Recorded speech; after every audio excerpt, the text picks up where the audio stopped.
Hi YouTube, this is Operative here of Gamers Roundtable with a new video up here.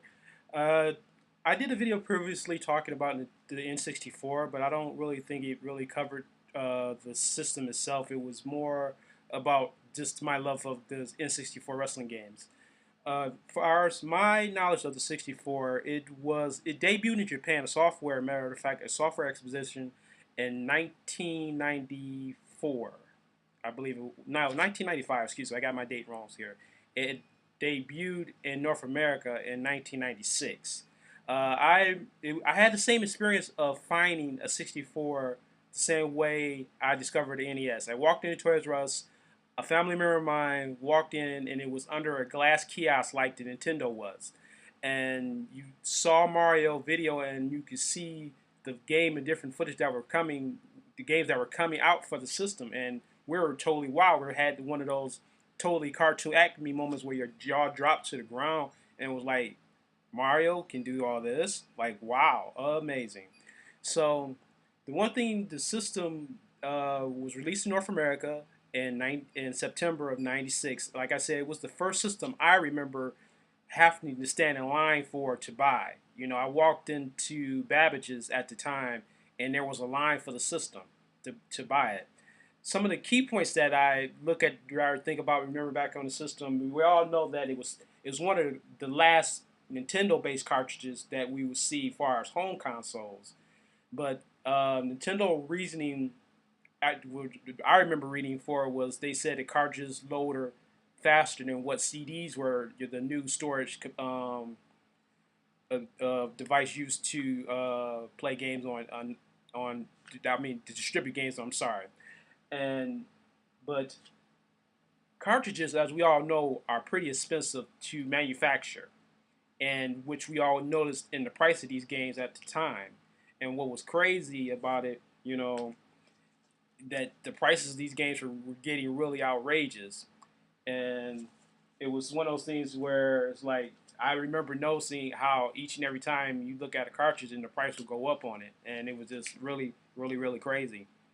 One of the things that was cool that you had four ports. At least it was four ports up front, so you didn't have to worry about buying any other peripheral to use it. We all know that it had expansion bay, which would later be used to expand the memory of the game itself. And one of the things, the peripheral that we saw that came out later out for it was the 64 DD, which I'll get into in a minute. But one of the most notable things about the system, I think a lot of us remember, is the controller. How crazy the controller was. You know, it wasn't the most comfortable controller I've ever seen. And every time I look at that controller, I always think of this guy here. I think of Wolverine. You know, I always think of So I've seen guys play around, have the controller in hand, going slink, slink, slink. Playing the Wolverine game with the controller because it was a pretty really control. I mean, Nintendo controllers are one of those things you can definitely hold a conversation about because they have very interesting ideas about how to make a controller for their systems, and it always radically changes. It's never one of those things where you feel like they take the controller and just remake it for the previous system before. They radically change it in some ways, so because the game is going to use it in some radically new way. Just like with Mario went 3D, there was a radically new way to control Mario, which hence needed a new controller. So hence why we got this, you know, some people have called it the most ugly controller around. I've heard that personally. But the 64 DD was an interesting peripheral. Underneath the system, if you ever own one, there was an expansion port in which you could unlock a piece of plastic that was underneath there that we knew it was something for an expansion port. Um, the magnetic cartridges that would slide inside the DD system is how you were to play was to place the game themselves, but it never made it, which was a very unfortunate thing because I was really looking forward to a game called Robotech Crystal Dreams. Being a big Robotech fan that I am, I absolutely love Robotech. I love Robotech, all the series of Robotech. I mean, I'm a diehard fan. Robotech. I remember walking in a comic book store in 1985 at the time, being a kid, and picking up the Robotech comic book, and I didn't even know about the cartoon. I just picked up the anime comic book and being so impressed with the art that I bought it instantly and took it home. And later on that summer, the cartoon debuted, and I remember Robotech coming on twice a day, once in the morning, once at night, and I would watch every episode because I was so in love with it. You know, I compare it to a guy soap opera. But some of the games of note that for the N64 is GoldenEye, of course, which we found out in E3 being re-released. To me, GoldenEye is overrated. I know I'm going to get some comments on that. It is to me because all it did was something at the time. It was somebody that they weren't doing at the time. It just did. That's all to me it is. I personally don't see the nostalgia behind it. I don't see the reason why. One thing I question about it now is that when 15, 20 years down the line, will we be saying the same thing about Halo? Will people, our kids, our great grandkids or grandkids, whatever, will be clamoring for a remake of Halo, the original Halo itself? I kind of wonder. We have to see. Another cool game, Earthbound was another game that I knew that had a night of quite following for on it.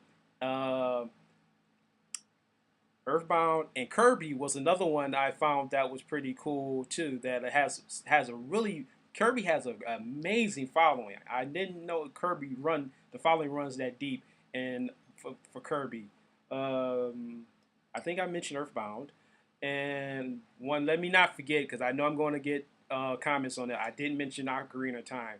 Now, Ocarina of Time is one of those games that every person, when I hear this and I hear them in person talk about it, I have to ask them why do they love Ocarina of Time so much? Why is it always considered one of the greatest games of all time? And I know I'm going to get flailed with comments on this one, but it's just I've seen the game played. I watch people play it dozens of times, and it's just never one of those games that ever grabbed me and made me want to play it. Because I guess, well, I'm not that big of a Zelda guy, so maybe that's why it's not.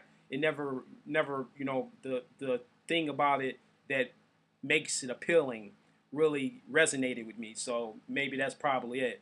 But I know I just know Ocarina of Time just have this, you can just see this fine this sudden change in people's face like Ocarina of Time, and you could just see how much they really love that game.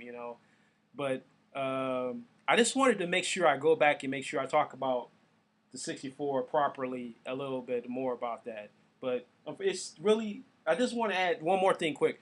It was really unfortunate that the DD didn't make it because we are really looking forward to it, and I really wanted to come over here. I really wanted to give it a shot. I know there was released in Japan, but it didn't make it to North America. And I have seen videos. There are videos up on here of people who have the system itself. But I'm coming to the close to the end of the video. I just want to give once again thanks to all the supporters, all the well wishers again, and just thanks, again for sending me feedback and talking to me. And it's nice to meet every single one of you have sent email that I have written back, and it's so nice to converse with every last one of you. By the way, I have a Facebook page. It's called Gamers Roundtable, the operative Gamers Roundtable, and I'm looking for friends for my Facebook. If you don't mind, if you have the time, could you please friend me on the friend book, please? And I look forward to the next video, which will probably be talking about the GameCube. So until next time, happy gaming. See you soon. Peace out. Operative here, Gamers Roundtable. Once again, support, subscribe, spread the word. Let's get the roundtable growing. It needs to grow. Thank you.